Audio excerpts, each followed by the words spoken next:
Ukraine moved on the counteroffensive during week 11 of Russia's war, taking back towns to the north and east of the second-largest city Kharkiv. According to some news reports, Russian forces retreated to regroup around defensive positions less than 10 kilometers (6 miles) from the Russian border, with Ukrainian units in hot pursuit.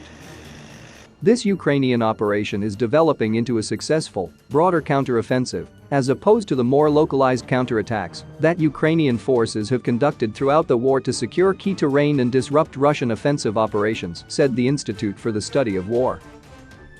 Ukrainian forces are notably retaking territory along a broad arc around Kharkiv, rather than focusing on a narrow thrust, indicating an ability to launch larger-scale offensive operations than we have observed so far in the war. Reflecting increased confidence, Ukrainian President Volodymyr Zelensky for the first time outlined strict conditions on May 6 to enter peace talks with Russia, including a withdrawal of Russian forces to pre-February 24 borders, the return of nearly 6 million refugees, membership in the European Union, and accountability for those Russians who committed war crimes. These remarks were a far cry from those Zelensky made on April 10. No one wants to negotiate with a person or people who tortured this nation, Zelensky said. But we don't want to lose opportunities, if we have them, for a diplomatic solution. Elsewhere, the war seemed to have reached an impasse. Nowhere did Russia score a significant advance. In Zaporizhzhia, in the country's south, locals reported a Russian unit shot up 20 of its vehicles to avoid combat duty. The unexpected difficulty of seizing Ukraine has raised questions about how long Russia will commit lives and money. Even Russian President Vladimir Putin's only military ally, Belarus President Alexander Lukashenko, has said, "I feel like this operation has dragged on." United States Director of National Intelligence Avril Haines told a congressional committee that Putin is preparing for a prolonged conflict, moving along a more unpredictable and potentially escalatory trajectory. CIA Director William Burns said Putin doesn't believe he can afford to lose in Ukraine. "I think he's convinced right now that doubling down still will enable him to make progress. But there are limits to Putin's stamina," said Emmanuel Karagiannis, a reader in international security at King's College London. Since 1991, almost all interstate wars have lasted weeks or months. Given the intensity of Western sanctions and the number of Russian casualties, Moscow cannot afford to continue the war for years, Karagiannis told Al Jazeera. The European Commission unveiled a sixth round of sanctions on May 4, including a complete import ban on all Russian oil, seaborne, and pipeline, crude and refined by the end of the year, in President Ursula von der Leyen's words to European Parliament.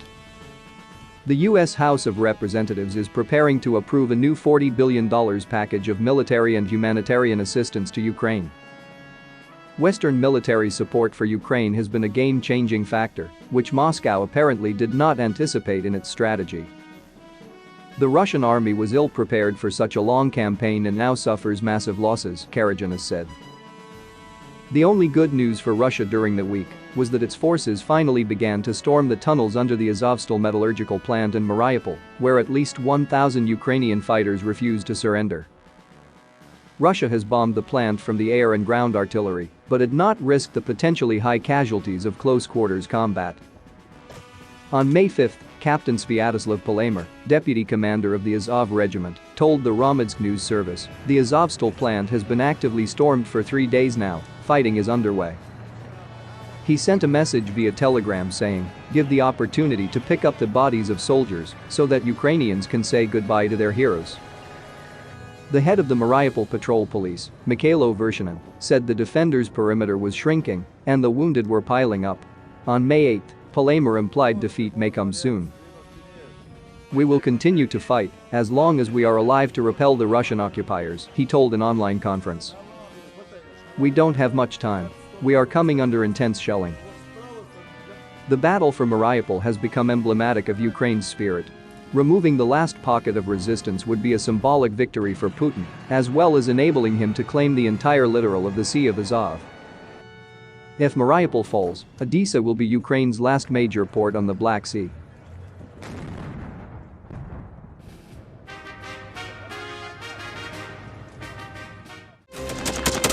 Thanks for watching, and don't forget to subscribe. Also, if you want to support Warthog Defense, please become our member and get early access to new videos, exclusive members-only videos, and become administrator in comment section. The membership link is in the description. Rescues every day. We had a guy last week, it's 6 rescues in 6 days. You know, he's doing the job every day.